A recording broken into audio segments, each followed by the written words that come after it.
In this tutorial, I'll show you how to install TV wall mount.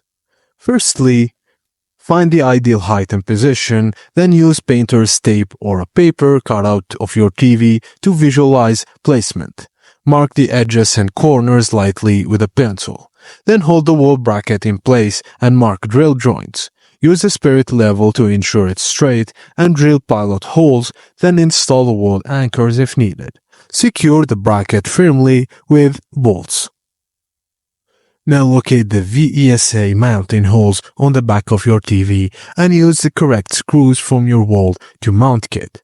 Secure the brackets loosely at first, then tighten once aligned.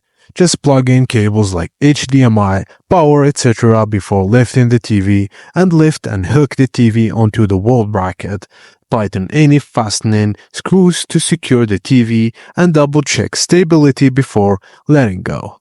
And that's it, guys. Thank you for watching, and please don't forget to like and subscribe for more.